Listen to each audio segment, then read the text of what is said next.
अखिलेश्वर अखिल ब्रह्मांड नायक परात्पर परब्रह्म भगवान श्री कृष्ण की वांगमय प्रतिमूर्ति श्रीमद्भागवत महापुराण। दूर दूर से आई हमारी माताएं बहनें श्रोतागण भक्तगण साधना टीवी और श्रद्धा टीवी पर कथा का रसपान कर रहे सभी भक्तजनों को जय श्रीमन्नारायण, जय श्री कृष्णा, राधे राधे। परम पूज्य गुरु जी भगवान आज पधारे हैं। गुरु जी के श्री चरणों में दास अनिरुद्ध का कोटि कोटि दंडवत प्रणाम। गुरु जी के श्री चरणों में बारंबार नमन।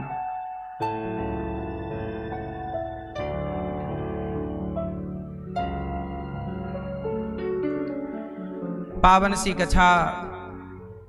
कथा की गंगा में आप सभी डुबकी लगाने के लिए बड़ी दूर दूर से आए। आप सभी आए हुए भक्तों को जय श्रीमन्नारायण, जय श्री कृष्णा, राधे राधे।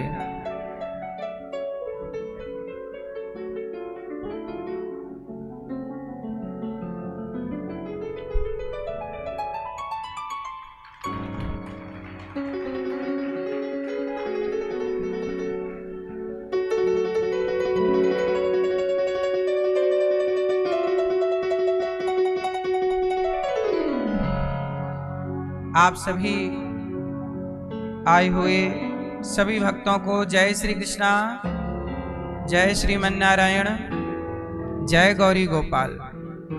कैसे हैं आप लोग? अच्छे हैं? सबको दीपावली की बहुत बहुत शुभकामनाएं। आज छोटी दीपावली है, रूप चतुर्दशी है। आपको आज रूप चतुर्दशी की बहुत बहुत शुभकामनाएं। आज के दिन शाम को अपने घर पर एक दीपक जलाइएगा।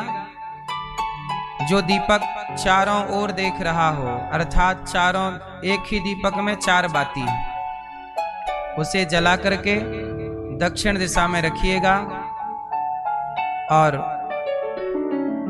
थोड़ा सा वहां अन्न, चावल या गेहूं थोड़ा वो भी रखिएगा और दक्षिण दिशा में वो दीपक रख के और वापस घर में आ जाइएगा। भगवान से प्रार्थना कीजिएगा। आज के दिन हम लोग अपने पितरों को भी याद करते हैं और यमराज के नाम का यम दीपक होता है। कहते हैं कि आज के दिन दीपक जला के जो यमराज को प्रणाम करता है, भगवान से प्रार्थना करता है, उसके परिवार में कभी अकाल मृत्यु नहीं होती। अकाल मृत्यु ना हो आपके परिवार में किसी की, इसके लिए यह दीपक जलाया जाता है, भगवान से प्रार्थना की जाती है। वैसे रोज चरणामृत भगवान का पीने से भी अकाल मृत्यु नहीं होती। अकाल मृत्यु हरणम सर्व व्याधि विनाशनम। सारी व्याधियों को नाश करने वाला कौन है? चरणामृत। जो भगवान शालिग्राम भगवान को आप स्नान कराते हैं और स्नान कराने के बाद जो जल बचता है उसे कहते हैं चरणामृत। वो चरणामृत पी के ही निकलना चाहिए। सबको नित्य चरणामृत का पान अवश्य करना चाहिए। आज एक दीपक जरूर जलाइएगा रात्रि शाम को और प्रेम से। आज रूप चतुर्दशी है। इसे रूप चतुर्दशी क्यों कहते हैं? इसलिए कहते हैं क्योंकि दीपावली में आप सब लोग साफ सफाई करते हैं अपने घरों की, तो घर को साफ सुथरा और सुंदर बनाने में आप लोग अपना ख्याल नहीं रख पाते। तो हमारे पूर्वजों ने आज तिथि ही बना दी कि इस तिथि को आप अपना श्रृंगार किया करिए। तिथि आपके लिए है। आज उपटन से नहाने की परंपरा है। आज के दिन उपटन से नहाया जाता है। हल्दी, बेसन इत्यादि उपटन लगाया जाता है और उससे स्नान करने की परंपरा रही है प्राचीन। आज घर को सजा लिया आपने, तैयार कर लिया, साफ सफाई कर ली। अब छोड़ा अपनी साफ सफाई करिए, अपनी विचारों की शुद्धि करिए, अपने को भी समय दीजिए। तो आज की तिथि आपके लिए है। आपका श्रृंगार किससे होता है बताइए? व्यक्ति का सबसे उच्च कोटि का अच्छा श्रृंगार क्या है? स्त्री की सुंदरता और पुरुष की सुंदरता किसमें है? आप बताओ, पुरुष की सुंदरता किसमें है? कौन सा विचार सुंदर बनाता है? क्या होते हैं अच्छे विचार? व्यक्ति की सुंदरता चमड़ी से नहीं आंकी जाती। हम सनातनी लोग ये नहीं कहते कि तुम्हारा रूप रंग सुंदर है, हम लोग ये कहते हैं कि व्यक्ति का विचार सुंदर है। हमारे यहाँ विचारों का सुंदर होना ही व्यक्ति का सुंदर माना जाता है कि व्यक्ति बहुत सुंदर है। यदि आप स्त्री का सुंदर क्या है, स्त्री के अंदर यदि संस्कार हैं तो वह स्त्री बहुत रूपवती मानी जाती है। यदि स्त्री के विचार सुंदर नहीं है तो उसकी चमड़ी को सुंदर नहीं बोला जा सकता। इसलिए सुंदरता चमड़ी से, आज के लोग सुंदरता को चमड़ी से आंकते हैं। किसकी चमड़ी सुंदर है तो सुंदर है, लेकिन हमारे ऋषियों ने, हमारे सनातन संस्कृति ने चमड़ी की सुंदरता को सुंदरता कहा ही नहीं। चमड़ी तो चमड़ी है, चमड़ा है, मलमूत्र से भरा हुआ, गंदगी से भरा हुआ शरीर है। लेकिन इसी गंदगी के शरीर में विचारों की शुद्धि है। इसलिए आप श्रेष्ठ महान विचार रखें अपने जीवन में। और महान विचार कहाँ से आएंगे? सत्संग से आएंगे। जो व्यक्ति सत्संगी है उसके विचार महान हैं, और महान विचार ही आपको बड़ा बनाते हैं। स्वामी विवेकानंद जी किससे बड़े थे? विचारों के कारण। रामकृष्ण परमहंस किससे बड़े हुए? विचारों के कारण। गोस्वामी तुलसीदास जी कैसे बड़े हैं? विचारों के कारण। सूरदास जी कैसे बड़े हुए? विचारों के कारण। मीरा कैसी बड़ी हुई? विचारों के कारण। मीरा के विचार क्या हैं? मेरे तो गिरधर गोपाल दूसरों ना कोई, ये मीरा के विचार हैं। पायो जी मैंने राम रतन धन पायो, ये मीरा के विचार हैं। बड़ा हुआ सो क्या हुआ, जैसे पेड़ खजूर, पंछी को छाया नहीं, फल लागे अति दूर, ये सब संतों के विचार हैं। रही मन धागा प्रेम का, मत तोड़ो चटकाए, टूटे से फिर ना जुड़े, जुड़े तो गांठ पड़ जाए, ये रहीम जी के विचार हैं। तो हर व्यक्ति को आज तक यदि जाना गया तो उसके रूप, अब तुलसीदास जी का रूप रंग क्या था? गोरे थे कि काले थे, लंबे थे कि ठिनगे थे? उनके रूप रंग को कोई नहीं जानता, लेकिन उनके विचार जब तक ये धरती रहेगी तब तक उनके विचार इस धरती में रहेंगे। कबीरदास जी, उनका रूप रंग कैसा था कोई नहीं जानता, और किसी को जानने की इच्छा भी नहीं है कि उनका रूप रंग क्या रहा होगा, लेकिन उनके विचार सदा समाज में प्रचलित हैं। इसलिए आपका चमड़ा एक दिन नहीं होगा, आपका रूप रंग एक दिन नहीं होगा, लेकिन आपके विचार आपके ना होने के बाद भी जीवित रहते हैं। इसलिए आपके विचार कभी नहीं मरते। रावण मर गया लेकिन रावण का विचार नहीं मरा, इसलिए उसके विचारों का पुतला जलाया जाता है। राम धराधाम को चले गए छोड़कर लीला पूरी करके, लेकिन राम के विचार आज भी हैं। आज भी आप लोग राम की पूजा नहीं करते, राम के विचारों की पूजा करते हैं। राम के मंदिर नहीं बनाते, राम के उस विचारधारा का मंदिर है कि भाई ये देखो ये विचारधारा। हमारी गली में यदि राम का मंदिर है तो मानो ये मंदिर ये मैसेज देता है कि हम सभी लोगों को ऐसी विचारधारा वाला बनना है, इसलिए हमने मंदिर बनाया है। राम का मंदिर बना है मतलब राम की विचारधारा हम सबके लोगों के अंदर होनी चाहिए। कृष्ण का मंदिर बना है, कृष्ण की विचारधारा क्या है? कृष्ण के विचार हैं भगवद गीता। भगवान कृष्ण के विचार क्या हैं? भगवद गीता किसका विचार है? ये विचारधारा है। इसलिए आपकी विचारधारा जितनी श्रेष्ठ होगी, जितना अच्छा आप सोचेंगे, जितना अच्छा आप करेंगे, आप उतने लंबे समय तक समाज में जीवित रहेंगे। आपकी आयु, शरीर की आयु 100 साल है, लेकिन आपके विचारों की आयु हजारों साल की होती है। आपके विचार युगों युगों तक अमर रहते हैं।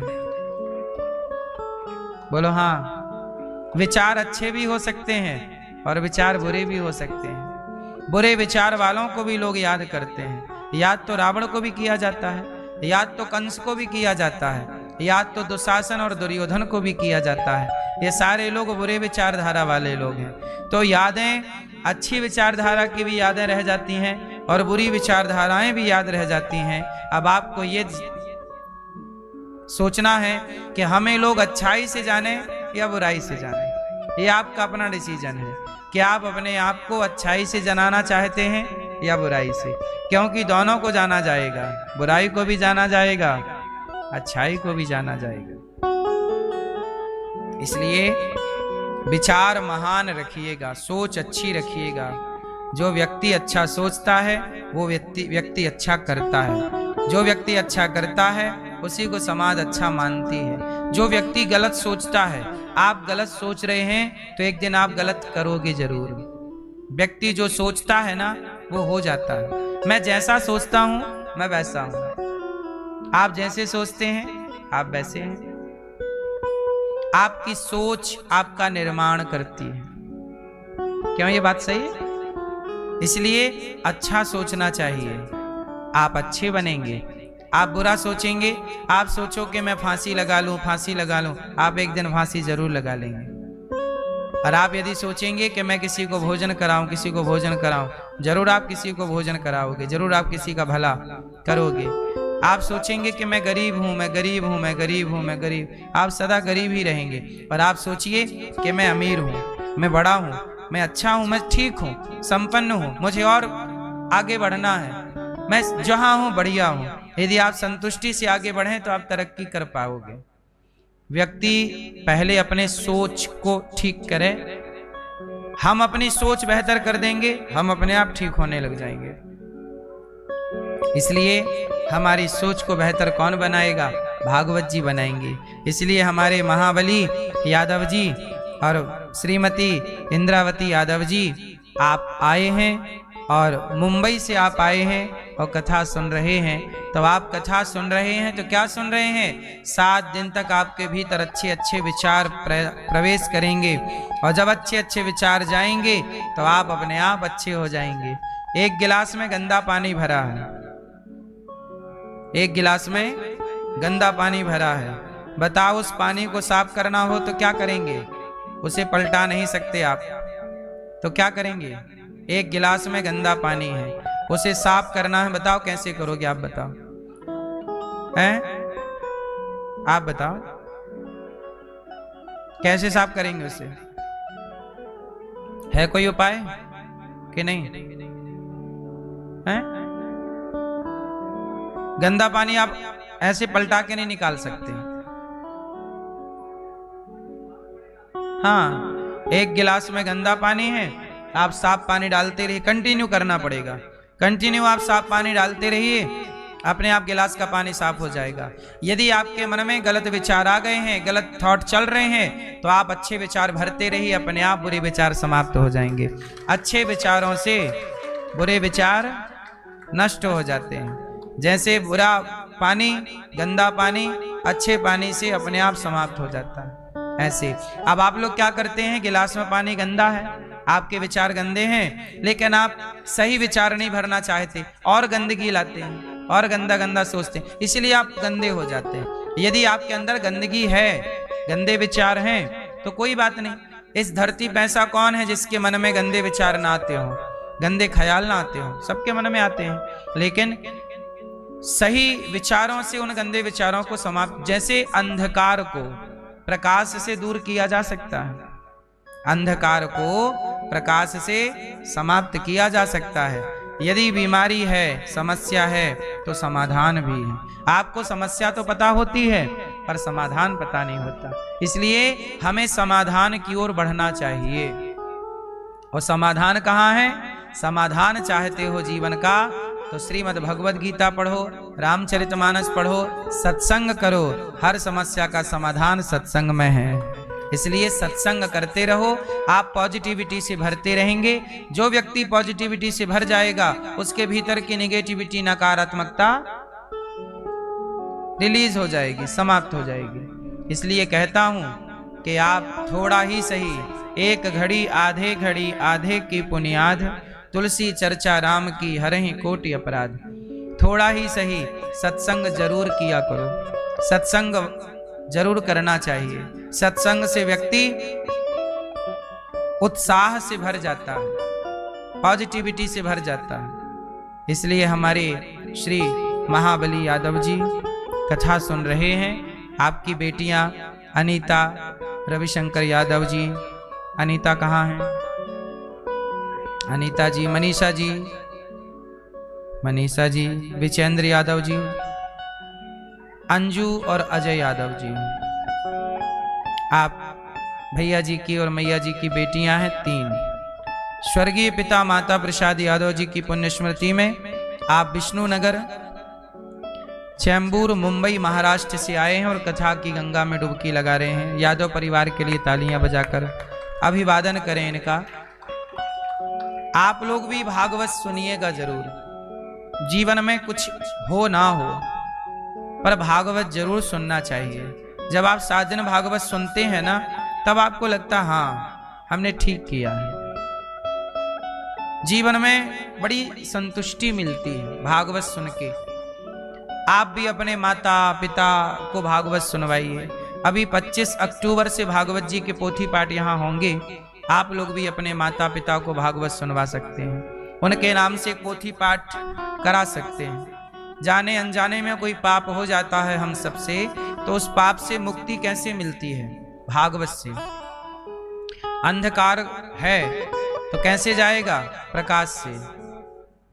अंधकार है तो कैसे जाएगा? ऐसे पाप हैं तो कैसे जाएंगे? पुण्य से। जैसे एक गिलास में गंदा पानी है, साफ पानी भरते रहिए, गंदा पानी खत्म।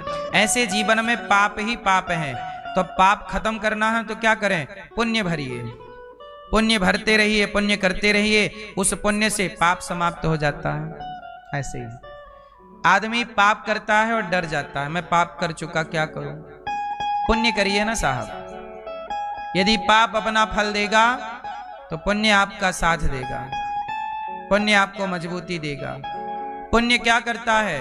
उस पाप को कम कर देता है। जैसे मुझे 10 साल कष्ट भोगना है, पर मैंने पुण्य किया है तो वो 10 साल का कष्ट 10 दिनों में ही निकल जाएगा, 10 दिनों में कट जाएगा। भोगना पड़ेगा पर 10 साल का कष्ट मुझे 10 दिनों में। ये भी हो सकता है कि 10 घंटे में कट जाए, ये भी हो सकता है 10 मिनट में कट जाए, ये भी हो सकता है 10 सेकेंड में कट जाए।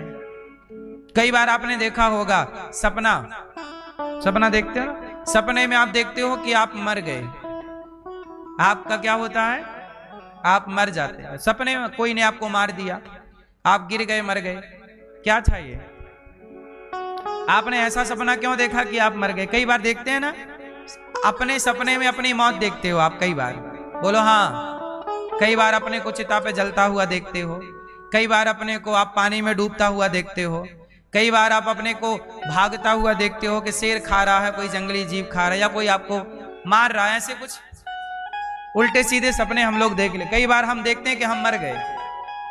क्यों देखा आपने ये सपना? कारण क्या था? सपना आया है ना, उसका कारण जरूर था। क्या कारण था? सुनो। एक्चुअली आज की तारीख में आपको मरना था।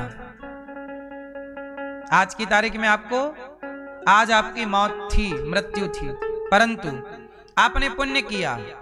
किसी को भोजन करा दिया, किसी को सहारा दे दिया, जाप कर लिया, नाम जप कर लिया, कथाएं सुन ली, सत्संग कर लिया, तीर्थ यात्रा कर ली, वृंदावन धाम आ गए, यमुना गंगा स्नान कर लिया, संतों का दरस परस कर लिया। क्या हो गया? आज आपको मरना था, लेकिन आपने पुण्य किया तो आपकी मृत्यु टल जाएगी। मृत्यु होगी पर कैसे होगी? सपने में हो जाएगी। सपने में आप मर गए मतलब मृत्यु टल गई। सपने में आप मर गए मतलब आपकी मृत्यु, कहते हैं ना सपने में खुद की मौत देख लेने से उम्र बढ़ जाती है। उम्र क्या बढ़ गई? वो आपको मरना था, आप सच्ची मर गए पर सपने में मर गए। और आप जागे तो जस के तस, क्योंकि आपके पुण्य ने आपकी रक्षा कर ली। पुण्य कभी बेकार नहीं होता, पुण्य कभी मिथ्या नहीं होता। आपका पुण्य आपके साथ जरूर रहेगा, वो आपका साथ नहीं छोड़ेगा। इसलिए कहता हूं पुण्य नित्य करना चाहिए। पुण्य करते रहो करते रहो करते रहो। पुण्य क्या है? निस्वार्थ भाव से आप किसी को भोजन कराते हैं, 2 रोटी का भी दान करते हैं ना, वो भी पुण्य है। आप किसी बेटी का विवाह करा देते हैं, वो भी पुण्य है। किसी बच्चे को आप अपने खर्चे से पढ़ा लिखा के योग्य बना देते हैं, ये भी पुण्य है। आप अपने द्वार पर गाय के लिए पानी की व्यवस्था कर देते हैं और गाय आके वो पानी पी जाती है, ये भी पुण्य है। आप अपने घर से गाय को 1 रोटी सम्मान से खिला देते हैं, ये भी पुण्य है। किसी भिखारी को आपने पेट भर भोजन दे दिया, ये भी पुण्य है। किसी भटके को रास्ता बता दिया, ये भी पुण्य है। कुआं खुदवाना, पहले के लोग खुदवाते थे कुआं, बावड़ियां बनवाते थे, ये सब पुण्य। पेड़ लगाना, वृक्ष लगाना पुण्य है कि आपके लगाए वृक्ष में ना जाने कितनी चिड़ियां घोंसला बनाएंगी, कितने लोग छाया पाएंगे। यदि फलदार वृक्ष लगाया है तो कितने लोग फल पाएंगे, ये पुण्य है। ये पुण्य कुछ ऐसे हैं जो आपके मरने के बाद भी वो पुण्य रहेगा। पेड़ रहेगा ना, चिड़िया घोंसला बनाएगी, उसमें पुण्य है। इसलिए पाप समाप्त करना है। पहली बात तो पाप करो मत, और कर चुके हो तो पुण्य से उसे काटो। इसलिए भागवत सुनो, माता पिता को तीर्थ यात्रा कराओ, आप भी तीर्थ यात्रा करो। जानो कि मनुष्य का धर्म क्या है। जन्माद्यस्य यतोऽन्वयादितरतस् चार्थेष्वभिज्ञः स्वराट् तेने ब्रह्म हृदय आदि कवये मुह्यन्ति यत्सूरयः तेजो वारि मृदां यथा विनिमयो यत्र त्रिसर्गो मृषा धाम्ना स्वेन सदा निरस्तकुहकं सत्यं परं धीमहि। जन्म आदि यस्य जन्माद्यस्य, जो परमात्मा हम सबको जन्म देते हैं, पालन करते हैं, वो भगवान कैसे हैं? चार्थेष्वभिज्ञः, वो भगवान सब कुछ जानते हैं। स्वराट, स्वानैव राजतीति स्वराट, जो स्वयं प्रकाशित हैं। भगवान को किसी, देखो भगवान जो है ना सर्वशक्तिमान है। आप लोग भगवान को जानते हो? क्यों भैया, आप भगवान को जानते हो? आपसे सवाल है, जानते हो? कैसे हैं भगवान? देखा नहीं है भगवान को? आत्मा से देखा है? आपकी आत्मा की आंखें हैं? अच्छा, अभी आत्मा में आंखें थी, अब मन में आंखें आ गई। तो आपने भगवान को नहीं देखा कि देखा है? वैसे नहीं देखा। कैसे नहीं देखा? और कैसे देखा है? वैसे नहीं देखा पर देखा है। कैसे नहीं देखा और कैसे देखा है? ईश्वर है, क्या है? ईश्वर है, ठीक है। देखा आपने? मूर्ति के रूप में देखा। चलो आप बताओ, आपने भगवान को देखा? कैसे हैं भगवान?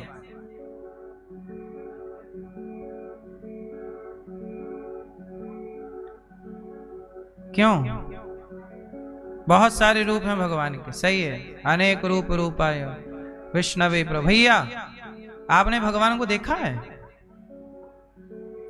नहीं देखा। आप मैया,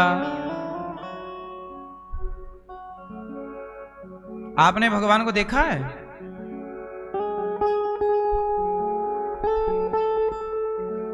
आपने भगवान को देखा?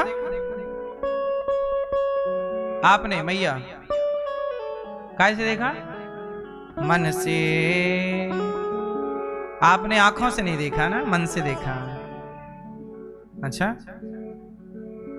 भगवान को देखा कि नहीं?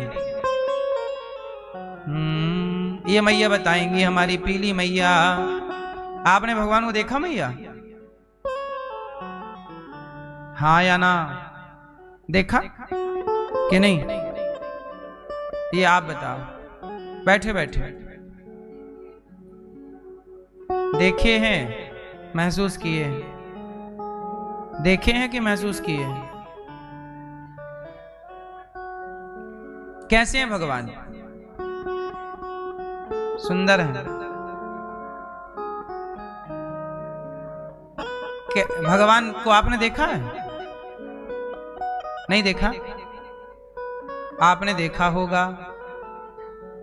आपने भगवान को देखा है? हैं? माता पिता भगवान है, तो प्रहलाद जी ने अपने पिता को काहे नहीं भगवान मान के पूजा कर ली? भरत जी ने काहे नहीं अपनी माँ को भगवान मान के सिंहासन पकड़ लिया? यदि माँ बाप भगवान हैं तो प्रहलाद जी ने तो बाप की पूजा नहीं की और भरत जी ने माँ की पूजा नहीं की। अब बोलो मैया क्या बोलती तू?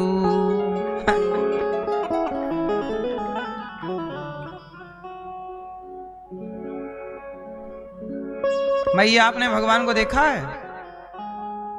हाँ देखो, भगवान को हम सब ने देखा है और अभी भी आंखों से देख रहे हैं। सच्चाई ये है कि आपको जो कुछ दिख रहा है वो सब भगवान ही है। भगवान के अतिरिक्त आप कुछ देख ही नहीं रहे हैं। भगवान के सिवा कुछ दिखता ही नहीं है। क्यों? लेकिन आप लोग कंफर्म नहीं है। आपको लगता है भगवान को हमने तो नहीं देखा। नहीं देखा, आपने देखा है पर पहचान नहीं पाए। जैसे राम को रावण ने कई बार देखा पर पहचान नहीं पाया उसने कि ये भगवान है। उसे लगा ये कोई मनुष्य है। दुर्योधन ने कई बार देखा श्री कृष्ण को, पहचान नहीं पाया। उसे लगा ये तो यशोदा का लाला है, गैया चराने वाला ग्वाला है। दुर्योधन क्या समझता है? ये ग्वाला है। देखा है कई बार, पहचान नहीं पाया। क्यों? भगवान को हिरण्यकश्यपु नहीं पहचान पाया पर प्रहलाद पहचान गए। प्रहलाद पहचान गए कि इस खंबे में भगवान है। बोलो हाँ। प्रहलाद की आंखें होंगी तो खंबे में भी भगवान दिखेगा, और दुर्योधन की आंखें होंगी तो भगवान में भी भगवान नहीं ग्वाला नजर आएगा। खेल किसका है? आंखों का। जैसी दृष्टि वैसी सृष्टि। तो भगवान, आपने भगवान को देखा है? हाँ देखा है। क्या देख रहे हैं? अभी भी हम ईश्वर को ही देख रहे हैं। नहीं? आओ हम आपको सिद्ध करके बताते हैं। बताओ ये क्या है? जोर से, जोर से आप बताओ क्या है ये? अंगूठी। और अच्छे से देखो, ये अंगूठी नहीं है। क्या है? हाँ सोना है। अंगूठी आप ले लो, इसका सोना हमें दे दो, तो आपके हाथ कुछ आएगा? ये अंगूठी नहीं है साहब, ये गोल्ड है, सोना है। लेकिन आप लोग क्या बोल रहे हैं? अंगूठी है। सच बताओ ये अंगूठी है कि सोना है? क्या है ये? लेकिन आप लोग क्या बोलते हैं? हाँ सोने को आपने अंगूठी बोला। अच्छा घड़ा होता है कि मिट्टी होती है? क्या होती है? सत्य क्या है? घड़ा सच है कि मिट्टी सच है? लेकिन आप क्या बोलते हैं? भैया एक घड़ा दे दो। है मिट्टी पर आप बोल रहे हैं घड़ा। आपको दिख रहा है घड़ा जबकि हमें दिख रही है मिट्टी। उसी तरह जैसे घड़े में मिट्टी के सिवा कुछ नहीं है, ऐसे संसार में भगवान के सिवा कुछ नहीं है। पर दिखाई मिट्टी नहीं पड़ रही है, दिखाई घड़ा दे दो भैया, घड़ा है माटी। ऐसे ही जिसे आप संसार समझते हैं वही भगवान है। घड़े में जो दिख रहा है वो सब कुछ मिट्टी ही है, घड़ा का अस्तित्व है ही नहीं। क्यों, घड़े का कोई अस्तित्व है? अस्तित्व घड़े का है कि मिट्टी का?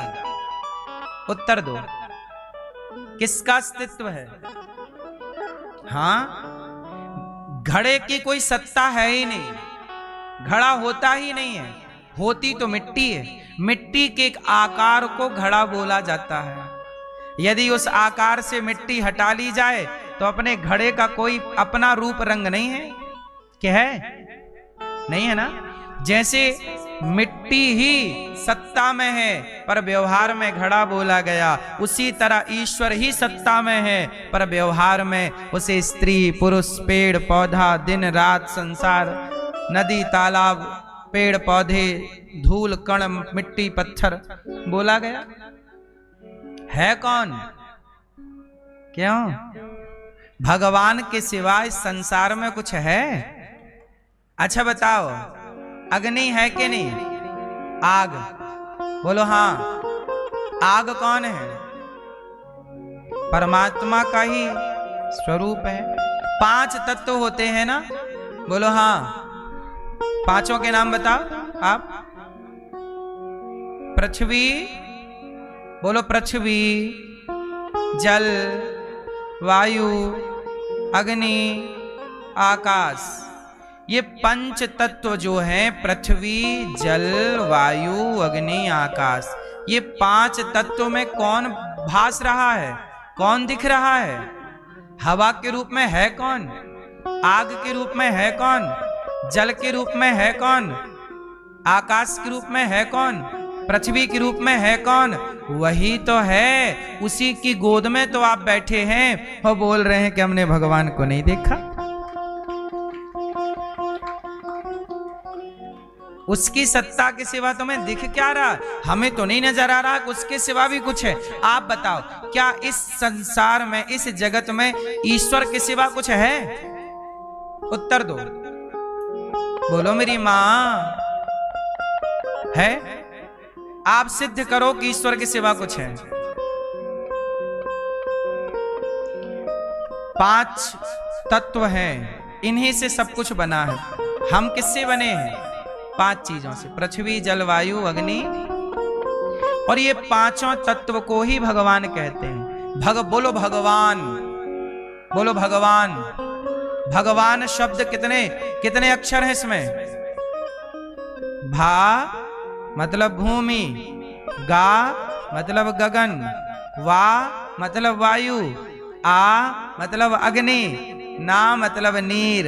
ये 5 तत्व को ही जोड़ा तो भगवान बना। भगवान, यही प्रकृति है भगवान। इसलिए किसी का अपमान ना किया करो, किसी से घृणा ना किया करो, क्योंकि आप जिससे घृणा करेंगे वो तो है ही नहीं। आप घृणा किससे कर रहे हैं? यदि मैं आपसे घृणा करूं, आपका नाम क्या है? क्या? ज्ञानेंद्र। अच्छा, आप कई बार कहते हो ना, ज्ञानेंद्र जी हमारा अपमान हो गया, उसने हमारा अपमान कर दिया। अच्छा ये बताओ भाई, सब लोग सुनेंगे ध्यान से। भैया आपका नाम क्या है? विचेंद्र।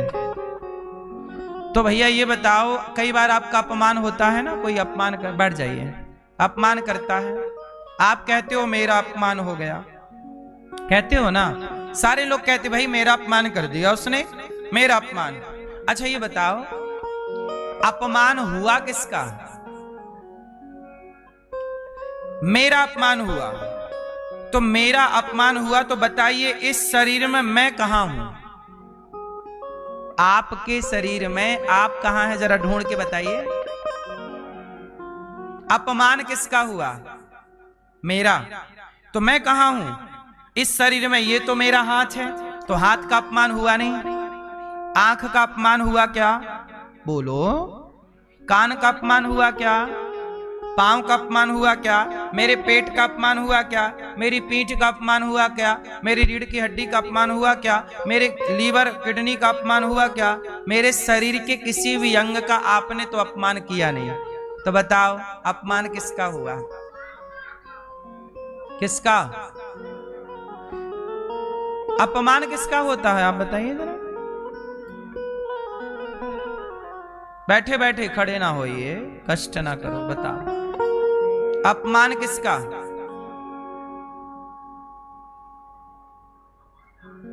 है?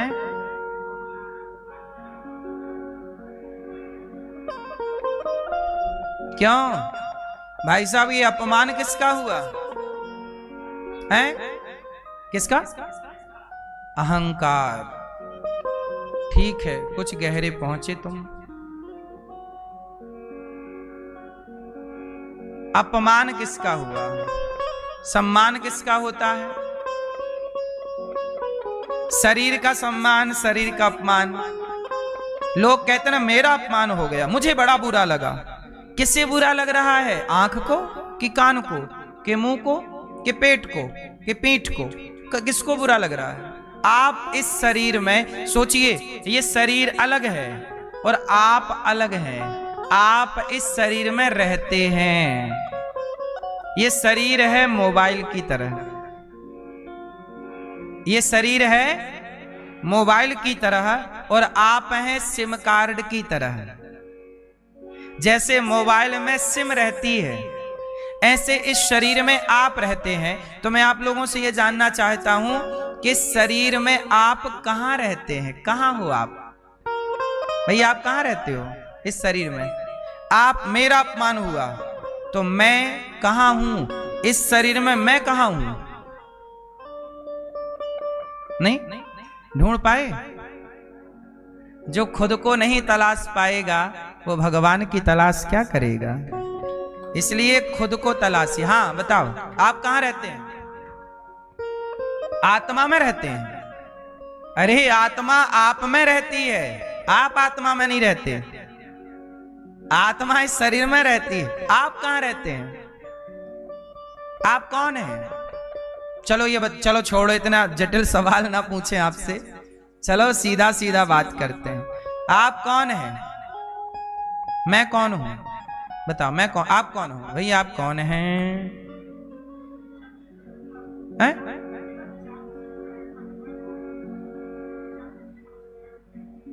आप कौन हैं? विचार है आप? नहीं है, ये तो आपका विचार अलग हो गया। विचार तो अलग होते हैं ना। मैं कौन हूं? अपमान किसका हुआ? विचारों का तो अपमान हो नहीं सकता। आप तो ये कहते हैं मेरा अपमान हुआ। हाँ अब आपने बोला मैं ईश्वर का अंश हूं। हाँ हम ईश्वर के अच्छा ईश्वर का अंश क्या है हमारे शरीर में? आत्मा। तो अपमान किसका हुआ?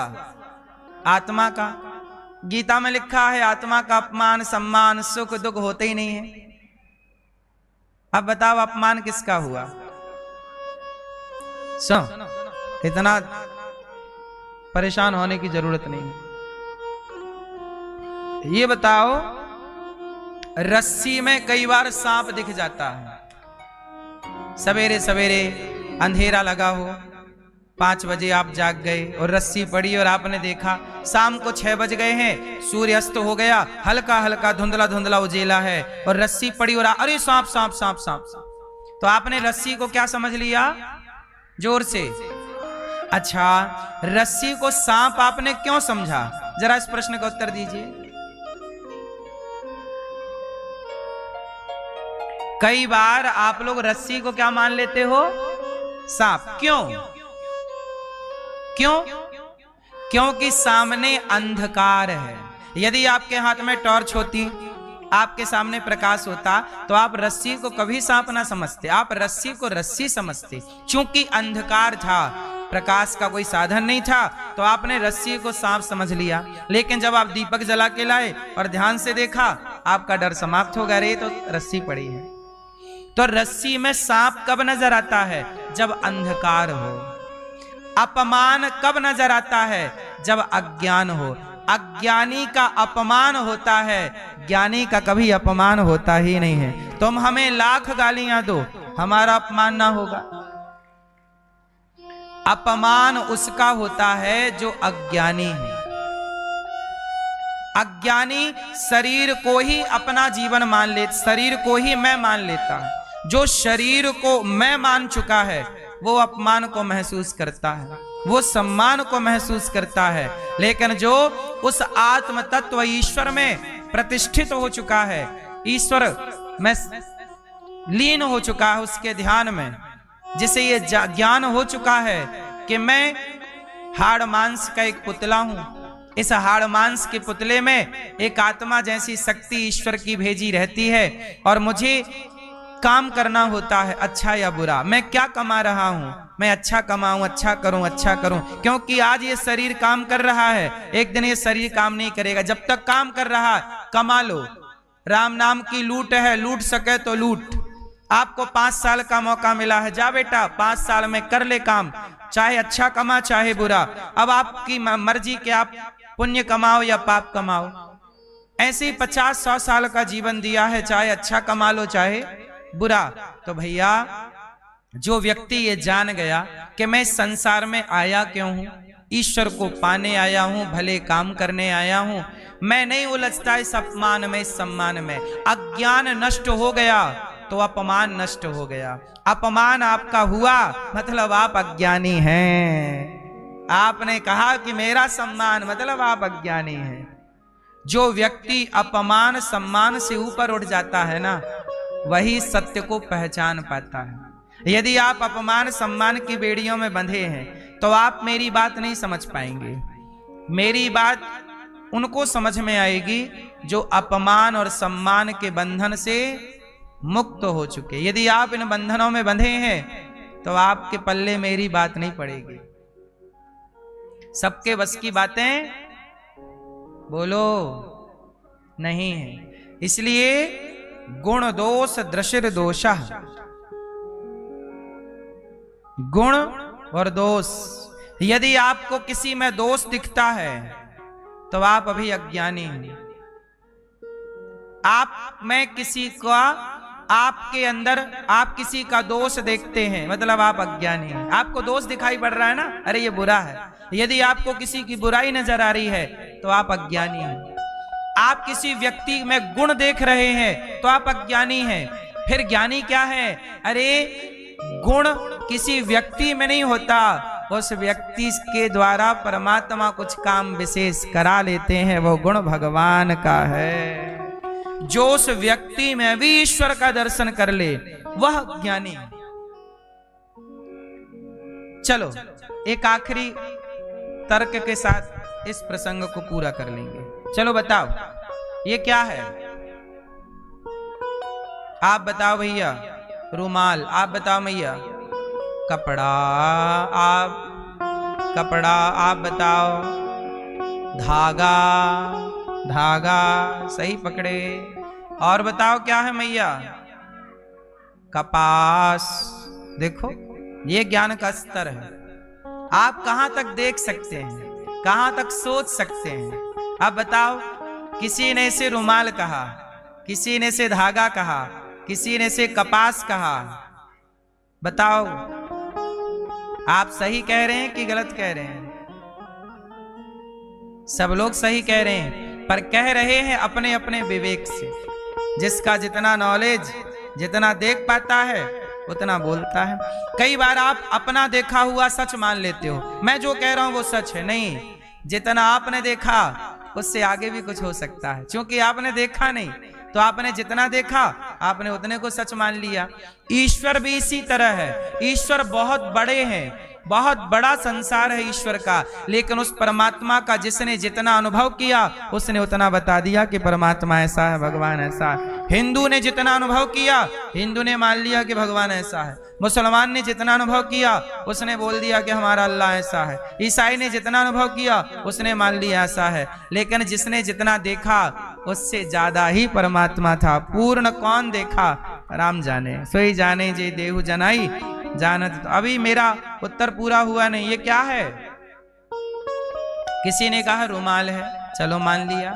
किसी ने कहा धागा है, बिल्कुल सच कहा आपने, धागा है। धागा ना होता रुमाल ना होता, चलो ठीक है। किसी ने कहा कपास है, मान लिया कपास है। कपास ना होता तो धागा ना होता, धागा ना होता रुमाल ना होता।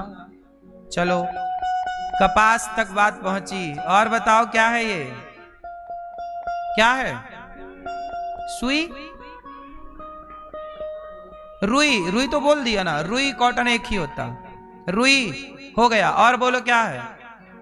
हैं? हाँ, रुई से पहले क्या होता है?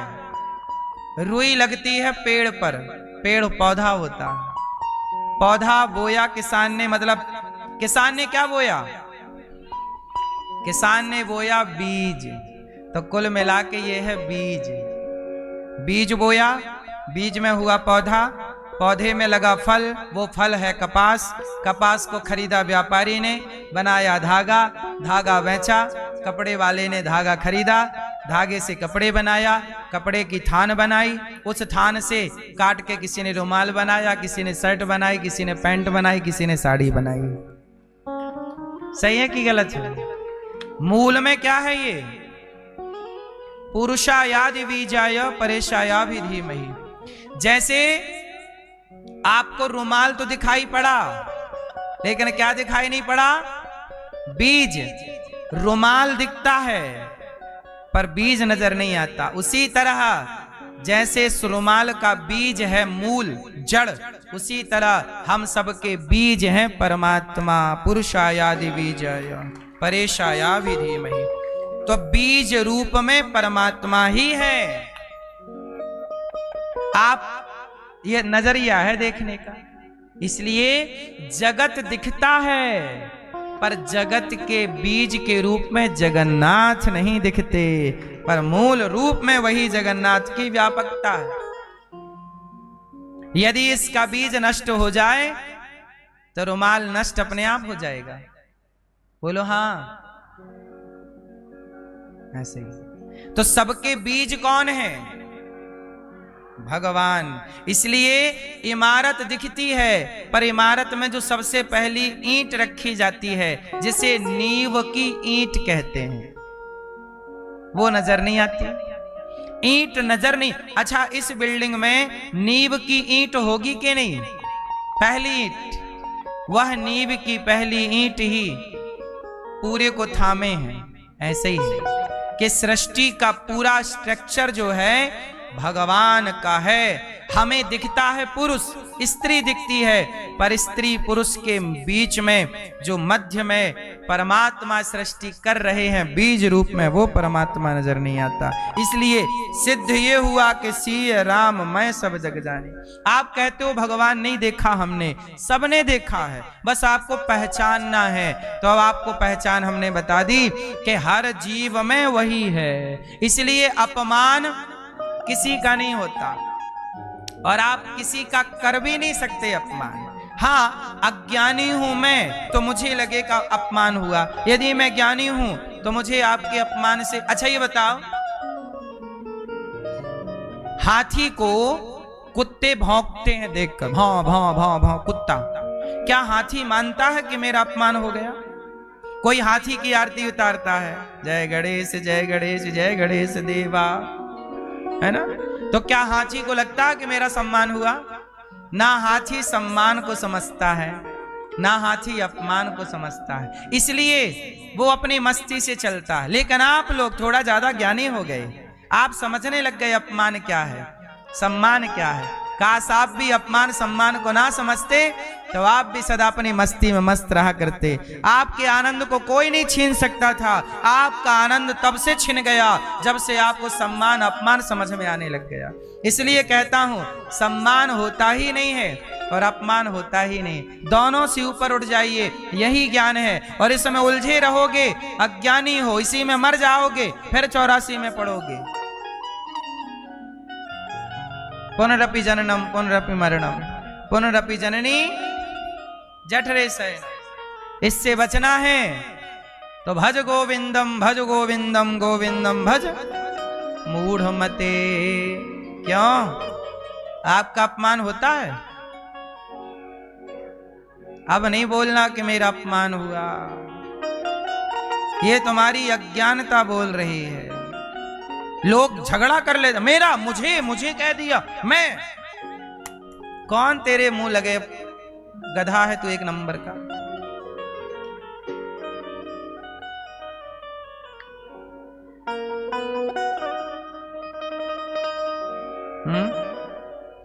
ये उंगली गधों की तरफ। अच्छा, हमें लगा, हमने कहा अज्ञानी, तो आपने कहा ये अज्ञानी। पी लो पानी, मम्पी आओ जाओ।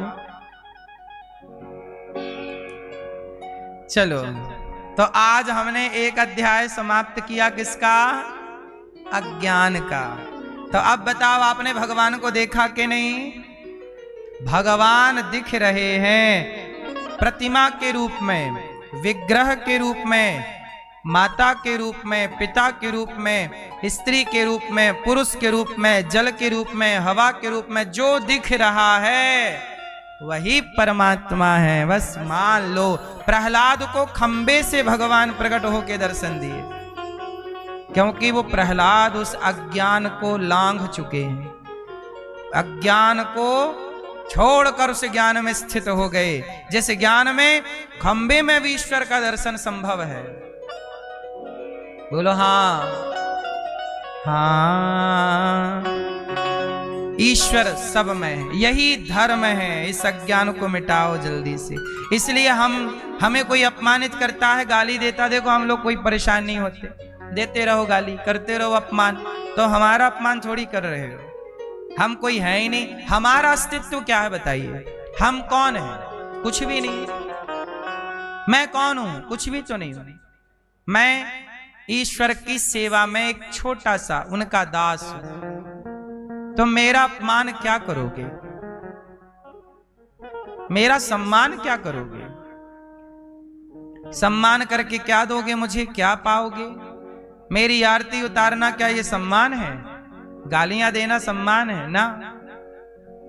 ईश्वर को प्राप्त कर लेना ही जीव का सबसे बड़ा सम्मान है, और ईश्वर को ना पाना ही सबसे बड़ा अपमान है। अपना असली अपमान तो कोई समझ ही नहीं रहा है। आपका अपमान क्या है?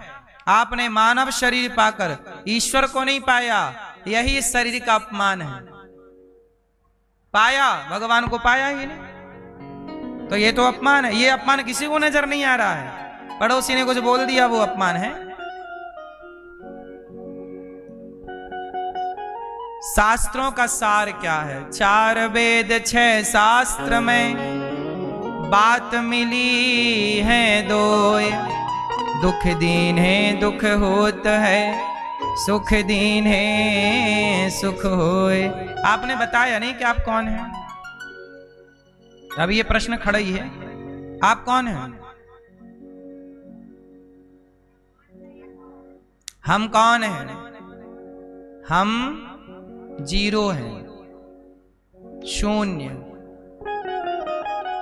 हमारी आंखों से भगवान ही देखते हैं। हम नहीं सुनते, हमारे कान से भगवान ही सुनते हैं। हम नहीं काम करते, इन हाथों से भगवान ही करते हैं। हम नहीं चलते, इन पांव से भगवान ही चलते। इसलिए हम कौन हैं? हम जीरो हैं। परमात्मा सब कार्य करा। हम नाचने वाली पुतली हैं, पर नचाने वाला परमात्मा। सब ही नचावत राम गोसाई, सबको वही नचा रहे। हम कौन हैं? कुछ लोग कहते हैं मैं आत्मा हूं, मैं ईश्वर का अंश हूं। चलो, ये भी उत्तर किसी के हिसाब से सही हो सकता है। मैं आत्मा हूं, मैं ईश्वर का अंश हूं, ईश्वर अंश जीव अविनाशी। पर मुझे लगता है कि मैं आत्मा थोड़ी हूं।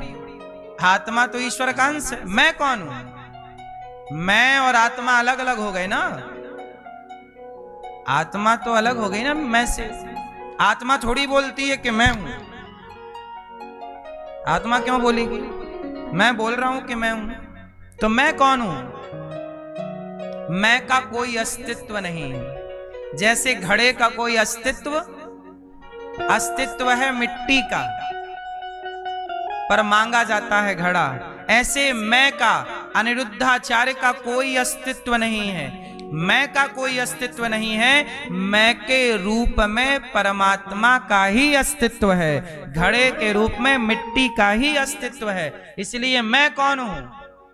मैं जीरो हूं। मैं के रूप में ईश्वर ही सत्ता में है। मैं की कोई सत्ता, मैं की कोई सत्ता, मैं केवल अज्ञान है। जैसे रस्सी में सांप का दिखना अज्ञान था, रस्सी में सांप का दिखना क्या था? अज्ञान था। ऐसे मैं का होना भी, ये मैं अज्ञान मिटेगा तो समझ में आएगा कि मैं तो मैं हूं ही नहीं, मैं के रूप में ईश्वर ही है। बोलो हां कि ना? मैं की अपनी कोई सत्ता, रुमाल की अपनी कोई सत्ता नहीं, सत्ता बीज की है। आभूषण की अपनी कोई सत्ता नहीं है, सत्ता गोल्ड की है। बोलो हां कि ना? समझ में आई? तो मैं नाम की कोई भी सत्ता, ये सिर्फ अज्ञान है। इसी अज्ञान का नाम है माया। इसी का नाम क्या है? जो है नहीं पर दिखाई पड़े वो माया है। इसी माया में उलझी पड़ी है ये दुनिया, जो है नहीं पर दिखता है। अच्छा बताओ वो क्या चीज है जो होती नहीं है पर दिखाई पड़ती है? बताओ क्या है? बताओ, ढूंढो वो क्या है जो है नहीं पर दिखती है। बताओ क्या?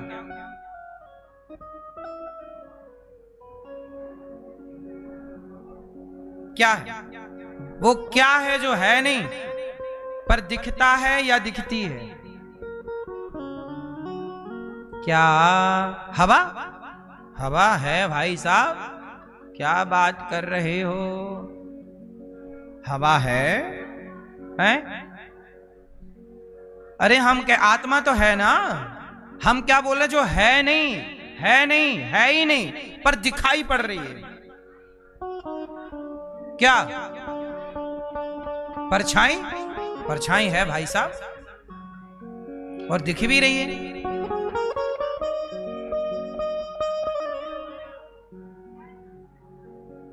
है ना कठिन? आओ हम बताते हैं। जब आप सड़क में गाड़ी चलाते हो तो गर्मियों में कई बार गाड़ी चलाते हुए सड़क में आगे ऐसा लगता है कि पानी है। बोलो हाँ। रेगिस्तान में कई बार ये भ्रांति होती, इसे मृग मारीचिका कहते हैं। पढ़े हो? नहीं। सड़क में गाड़ी चलाते समय अधिकांश ये काली सड़क में, जो डामर वाली सड़क होती है ना, उसमें ये भ्रांति ज्यादा होती है।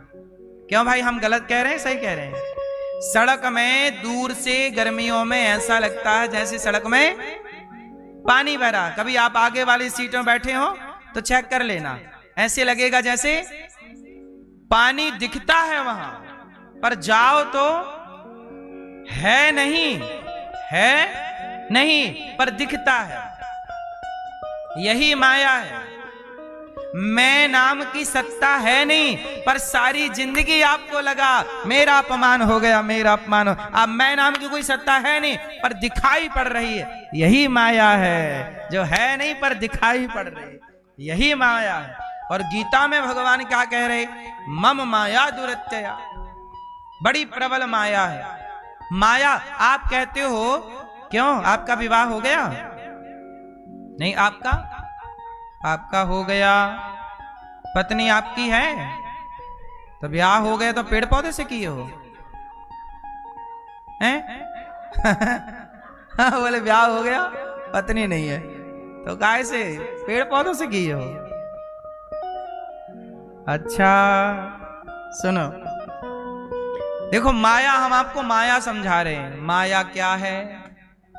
क्या है माया? जैसे आपने बोला ये पत्नी मेरी है, सच बताओ, पत्नी आपकी है? बोलो, है? कंफर्म नहीं है?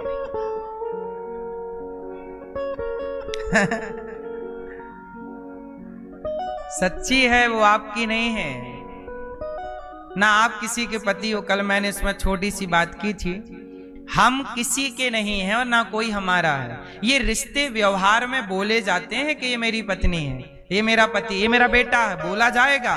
पर रियल जरा आध्यात्म दृष्टि से देखा जाए तो ना मेरी कोई पत्नी, ना कोई पति, ना कोई बेटा, ना कोई बेटी। सच्चाई तो यही है। किस शरीर का संबंध किससे है? बता, सच बताओ, आपका संबंध किससे है? बोलो। हाँ, आपका नेचुरल, हम सबका नेचुरल संबंध ईश्वर। इसलिए देखो ना, जब कोई वस्तु ऊपर से छोड़ी जाती है तो नीचे ही क्यों आती है? बताओ, वो कौन सी चीज है जो नीचे से ऊपर जाती है? हर चीज ऊपर से छोड़ने पर नीचे आती है। गुरुत्वाकर्षण है, सिद्धांत पढ़ा होगा आपने। हर चीज ऊपर से नीचे आती है, पर वो कौन सी चीज है जो नीचे से ऊपर जाती है? क्या? आग, अग्नि। बताओ क्यों? जब हर चीज ऊपर से नीचे आती है तो आग नीचे से ऊपर की ओर लपटें ऊपर क्यों जाती हैं? क्यों? उत्तर दो। चलो, ऊपर से नीचे क्यों आती हैं? हर नदी समुद्र में ही क्यों मिलती है?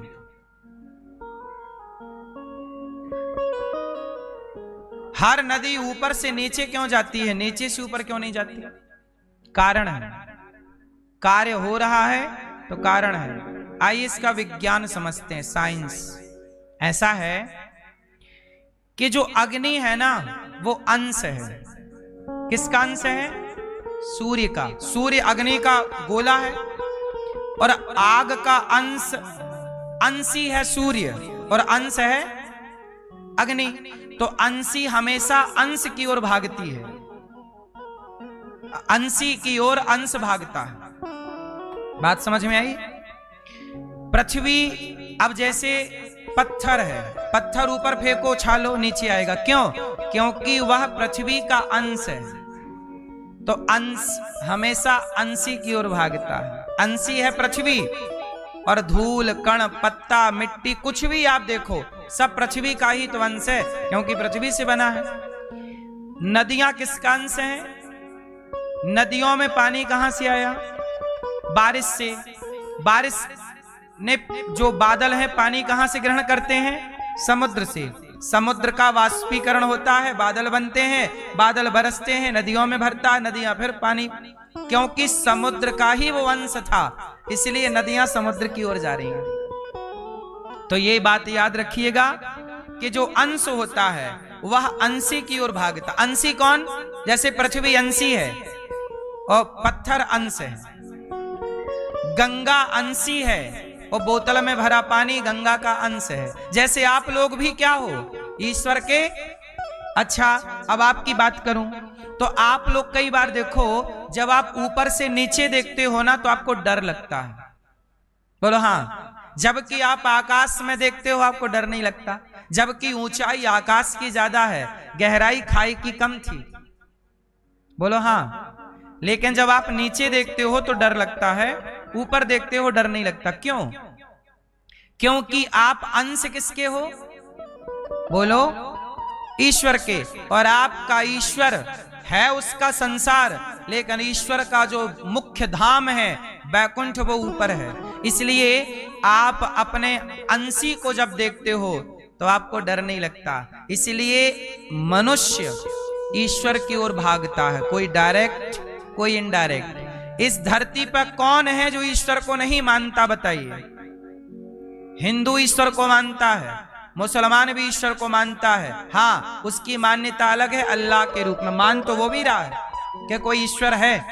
ईसाई भी मान रहा है, यहूदी भी मान रहा है, सिख भी मान रहा। सब लोग ईश्वर की सत्ता को मान रहे हैं, तरीके सबके अलग अलग हैं। बोलो हाँ।